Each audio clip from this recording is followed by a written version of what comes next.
Assalamualaikum warahmatullahi wabarakatuh. Kami dari kelompok 5 dengan saya Aditya Trilaksono dan teman saya. Saya Vini Salsabila. Saya Hilma Sabita. Saya Sakila Muanisa. Ingin memaparkan atau mempresentasikan tentang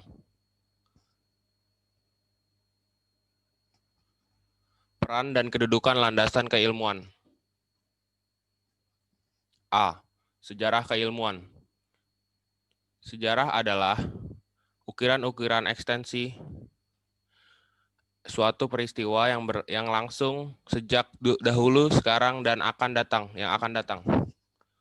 Ilmu pengetahuan yang kita miliki hingga saat ini dan berperan dalam kehidupan kita serta memberikan landasan yang kokoh bagi dirinya sendiri, menunjukkan salah satu ukiran dari sejarahnya.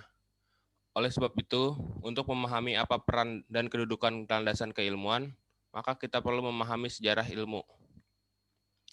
Tujuan kita mempelajari sejarah ilmu tidak lain untuk melihat dan memahami bagaimana manusia memperoleh pengetahuan dan ilmu serta bagaimana pengetahuan dan ilmu berkembang dari masa ke masa. Berikut agar kita dapat memahami bahwa gagasan-gagasan filosofis dapat mengantar kita pada pengetahuan dan ilmu yang semakin berkembang. Terakhir, agar kita dapat memahami bagaimana pengetahuan dan ilmu berkembang hingga saat ini sehingga menjadikan kita masyarakat yang modern.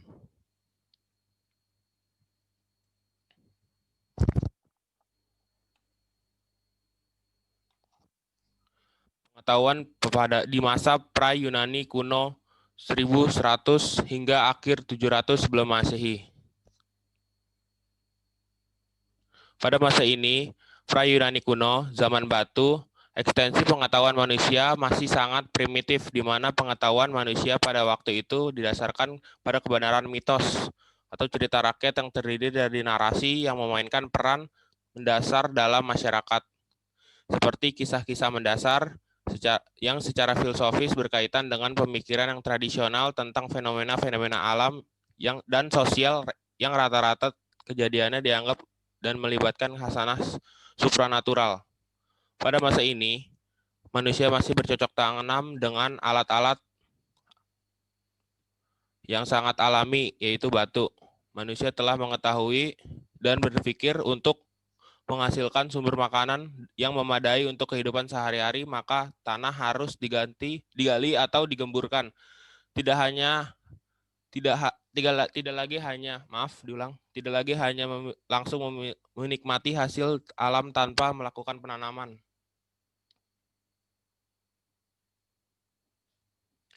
Pengetahuan di masa Yunani kuno 800 hingga 500 sebelum Masehi. Masa ini ditandai dengan masa munculnya rasionalisme, suatu keyakinan atau teori bahwa pendapat dan tindakan kita itu harus lebih didasarkan pada alasan dan pengetahuan kita lebih daripada keyakinan agama atau respons emosional kita. Pada masa ini, manusia sudah mulai tidak lagi mendasarkan pemikiran mereka tentang mitos-mitos, sehingga pada masa ini sekaligus mengakhiri masa kegelapan. Masa ini juga disebut oleh para sejarawan sebagai masa di mana negara-negara bagian barat berkembang peradabannya secara budaya dan perkembangannya sangat dipengaruhi oleh masa kejayaan kerajaan Roma pada waktu itu. Dan selanjutnya akan dibacakan oleh Saudari Vini. Untuk Saudari Vini kami persilakan. Ada banyak filsuf terkenal di masa ini, tetapi kita akan melihat beberapa di antaranya saja. 1. Thales. Thales dianggap sebagai ilmuwan pertama di dunia yang adalah penggagas kosmologi. Dia mengatakan bahwa air adalah asas dari alam ini. Semua benda tersusun dari zat-zat dan air adalah asas pertama. Bahwa air adalah asal pula segala sesuatu, yang darinya semua hal muncul dan kembali. Dan terlebih lagi, bahwa pada akhirnya semua hal adalah air. Thales menemukan prinsip-prinsip dasar tentang bentuk, ukuran, posisi relatif dari suatu objek, dan sifat ruang yang sekarang kita sebut dengan geometri. Ilmu tentang pengukuran bumi dan segala isinya.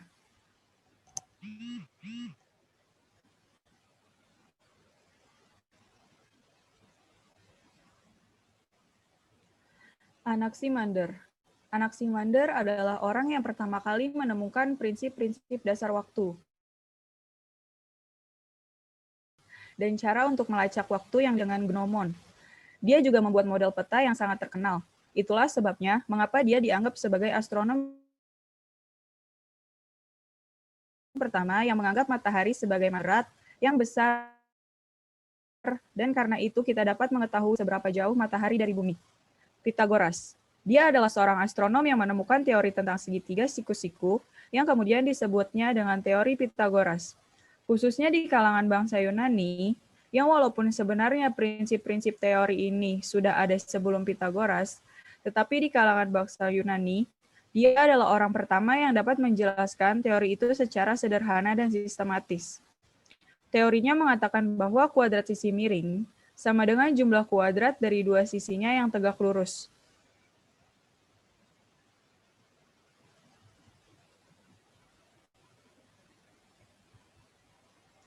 Empedocles. Dia adalah penggagas teori yang menyatakan bahwa semua materi adalah bumi, air, udara, atau api yang sekarang kita sebut dengan teori kosmogenik. Empedocles adalah salah satu ilmuwan pertama yang menyarankan bahwa cahaya berjalan dengan kecepatan tetap konstan, sehingga manusia sekarang dapat mengetahui kecepatan cahaya, yaitu 299.792.458 meter per detik. Berdasarkan konsep ini, kita mengenal yang disebut dengan satuan meter dan ditetapkan sebagai standar ukuran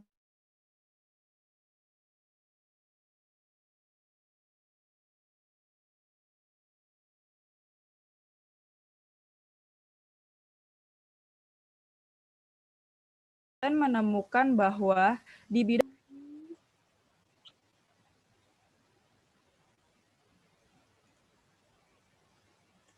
Hippocrates. Dia adalah orang yang bergelut di bidang praktisi kesehatan yang mempelajari tubuh manusia dan menemukan bahwa ada alasan ilmu tentang penyakit. Dia mengatakan kepada dokter untuk pengamatan terutama ketika demam memuncak. Dia membuat diagnosa dan memberi perawatan sederhana seperti diet, kebersihan, dan tidur. Dari pikiran Hippocrates, kita dapat mengetahui apa dan bagaimana penyakit itu terjadi dan pemulihan atau penyembuhannya. Inilah yang mendasari ilmu kedokteran yang sekarang kita kenal.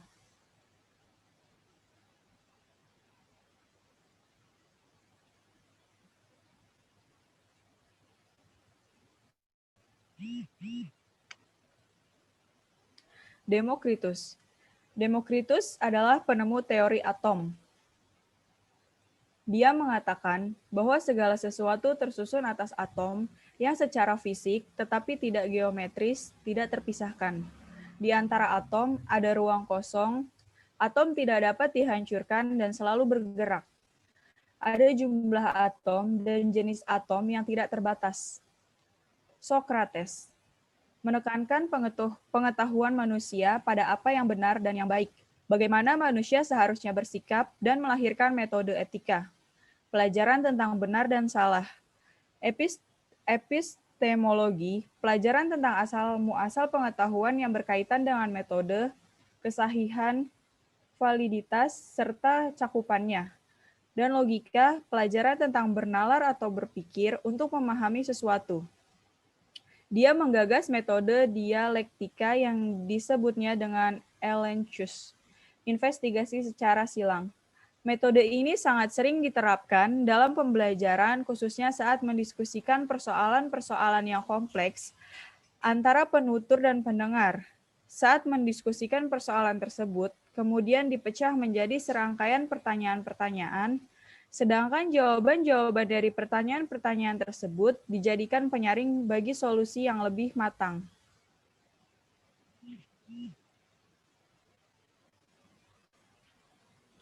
Plato, yang adalah filsuf dan penggagas matematika, meneruskan metode dialektika Socrates. Dia menggabungkan konsep etika, filsafat politik, epistemologi, metafisik, dan psikologi moral menjadi filsafat interkoneksi dan sistematis. Dia lebih mendidik murid-muridnya untuk berpikir sendiri dan menemukan jawaban mereka sendiri bagi pertanyaan-pertanyaan yang kompleks, ketimbang hanya mengikuti pendapat Plato sendiri secara buta. Dia percaya bahwa prinsip universal memang ada dan nyata. Aristoteles merupakan filsuf yang paling memiliki pengaruh dalam perkembangan filsafat Yunani. Dia menyajikan sebab-sebab munculnya pengetahuan manusia, serta mengklaim bahwa setiap kejadian memiliki 4 macam sebab.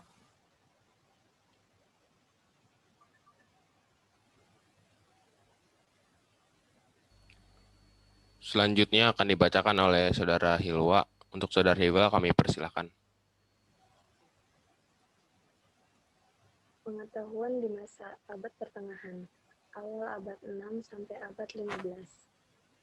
Pada masa ini, pengetahuan manusia sangat dipengaruhi oleh prinsip-prinsip dogma atau kepercayaan yang dianut oleh suatu agama atau organisasi yang sejenis agar bisa lebih berkuasa. Kristianitas sehingga masa ini disebut sebagai masa teosentrisme atau paham yang berpusat pada ketuhanan. Karena para pengemban ilmu pada saat itu kebanyakan dari kaum teolog. Seperti teolog pertama, St. Augustine, dan Boethius. Beberapa teknologi sudah cukup canggih di masa ini dengan ditemukannya alat pengukur waktu yang disebut dengan kronometer, dan ini merupakan hasil pikiran dari Anaximander di zaman Yunani kuno.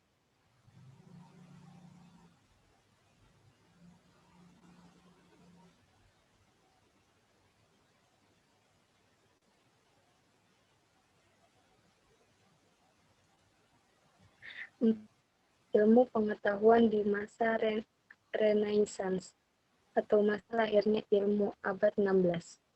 Masa ini merupakan masa di mana perkembangan ilmu dan pengetahuan semakin pesat, sebab para filsuf telah terbebas dari ikatan-ikatan dogma agama. Masa Renaissance disebut juga sebagai masa bangkitnya kembali filsafat klasik dan pengajaran, sehingga masa ini dijadikan jembatan antara filsafat pertengahan atau skolastik dan filsafat modern atau Age of Reason atau humanistik. Dan pada masa ini pula, karya-karya sastra dan seni bangkit kembali. Beberapa filsuf terkenal muncul ke-16, dan kita akan melihat beberapa caranya. 1. Desiderius Erasmus tahun 1406 sampai 1536. 2. Niccolo Machiavelli dari 1469 sampai 1127. 3. Nicolaus Copernicus dari tahun 1473 sampai 1543. 4. Thomas More dari tahun 1478 sampai 1535. 5. Francis Bacon dari tahun 1561 sampai 1626. 6. Johannes Kepler dari tahun 1571 sampai 1630. 7. Galileo Galilei dari tahun 1564 sampai 1642.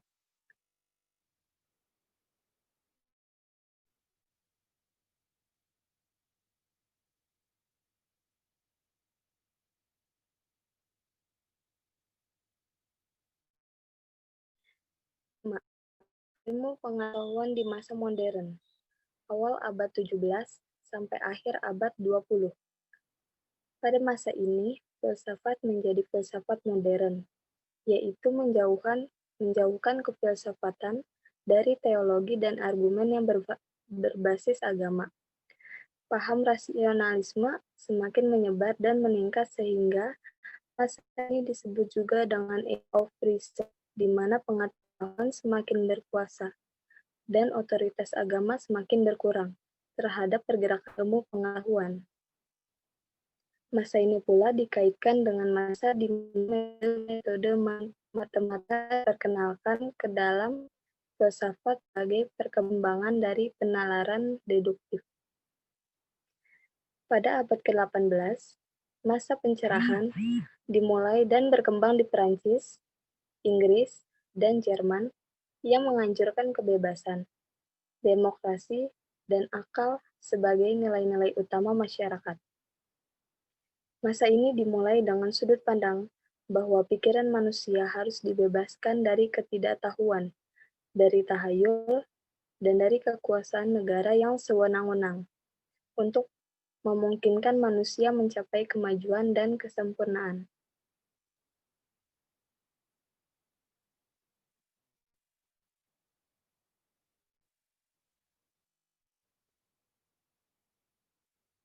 Enam, ilmu pengetahuan di masa kontemporer, awal abad ke-21.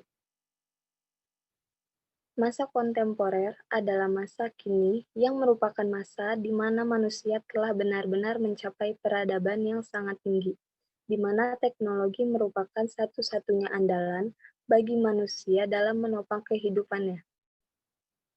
Apa yang selama ini kita andalkan dapat terjadi, telah benar-benar terjadi sesuai dengan pengandaian itu. Abad ke-21 atau sejak tahun 2001 hingga sekarang dan sampai tahun 2100,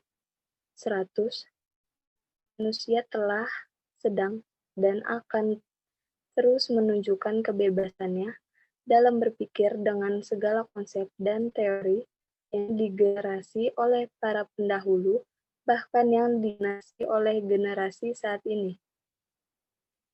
Ilmu dan pengetahuan yang dimiliki manusia telah membawa manusia melampaui dari apa yang rata-rata manusia pikirkan.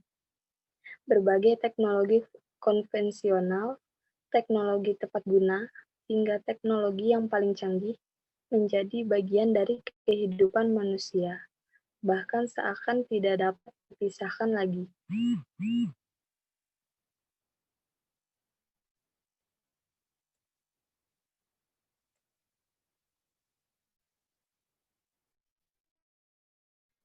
Kedudukan landasan keilmuan, ontologi, epistemologi, dan aksiologi dalam pengembangan keilmuan.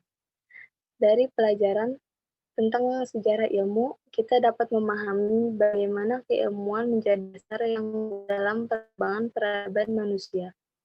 Bagaimanapun, perkembangan itu dilandasi oleh pencermatan ontologis, epistemologis, dan aksiologis.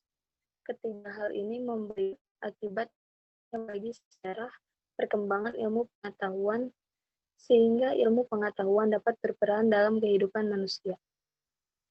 Pada bagian ini, kita akan membahas tentang dan kedudukan landasan keilmuan yang secara filosofis berkaitan dengan tiga hal, yaitu ontologi ilmu, epistemologi ilmu, dan aksiologi ilmu.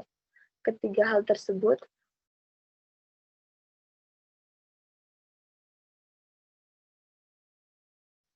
atau dasar dari pembangunan tubuh ilmu pengetahuan.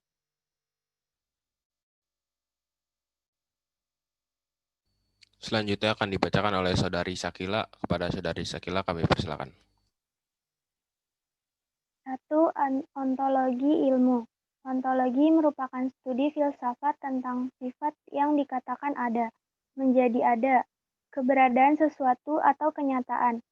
Ontologi adalah bagian dari cabang utama filsafat yang dikenal sebagai metafisika, dan beberapa mengatakan sebagai turunan dari metafisika. Studi tentang inti atau dasar dari sesuatu atau studi tentang sesuatu di balik objek.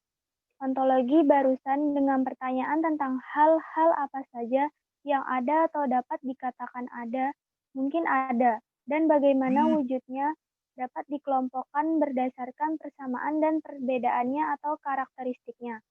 Dikatakan ontologi ilmu, berarti kita akan mempelajari apakah ilmu itu dan bagaimana bentuknya, bagaimana ilmu itu menjadi ilmu, dan apakah keberadaan ilmu itu benar-benar nyata.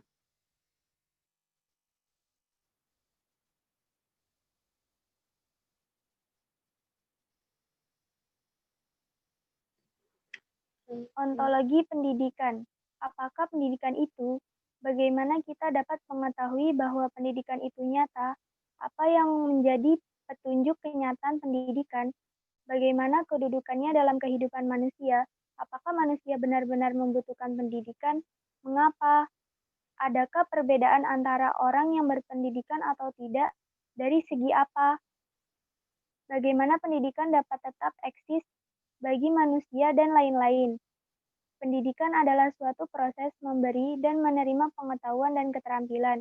Pendidikan dianggap nyata bagi manusia karena pendidikan dapat menunjukkan suatu proses belajar yang ditunjukkan dalam bentuk perubahan sikap dan perilaku manusia sehari-hari.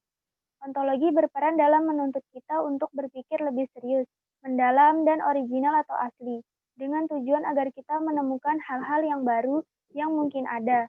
Ontologi menduduki jabatan penasehat dalam memberi pertimbangan yang sangat matang terhadap perkembangan ilmu pengetahuan, teknologi, dan seni atau iptek.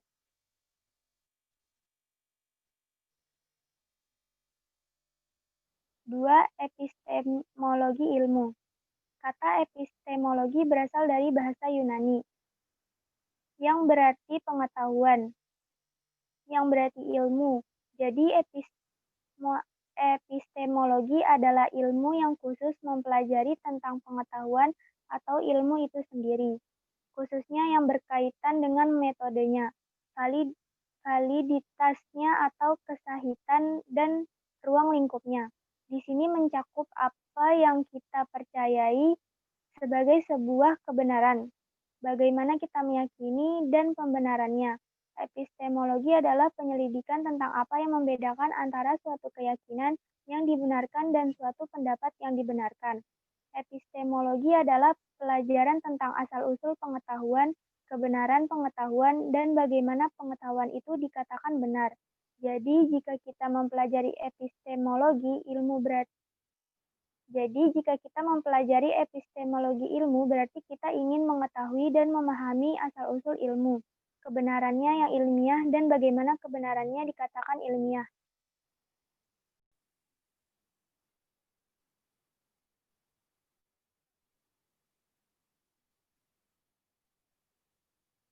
Jika ontologi fokus pada eksistensi, keberadaan ilmu, atau usaha untuk mengetahui apa di balik sesuatu yang dianggap ada, epistemologi fokus pada asal-usul ilmu pengetahuan dan tingkat kebenaran ilmiahnya.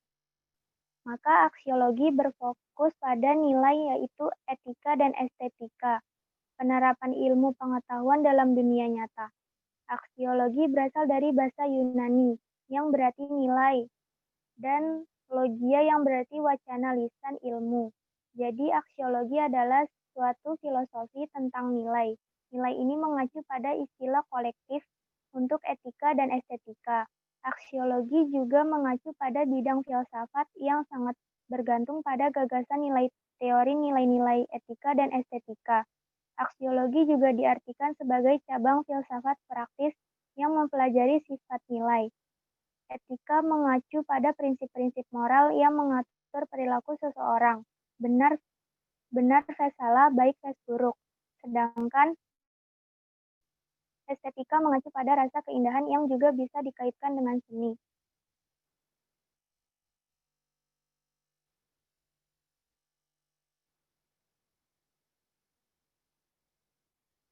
Jadi, jika kita menemukan kebenaran ilmu, maka aksiologi akan berperan dalam menunjukkan nilai dari kebenaran ilmiah yang kita temukan. Kita dapat melihat dan memahami bagaimana pengetahuan dan ilmu yang manusia miliki sejak zaman Yunani kuno hingga saat ini dapat berkembang dengan pesat. Kita tahu bahwa ilmu yang kita miliki tersusun dengan membentuk sebuah tubuh pengetahuan karena peran landasan keilmuan seperti ontologi, epistemologi, dan aksiologi ilmu.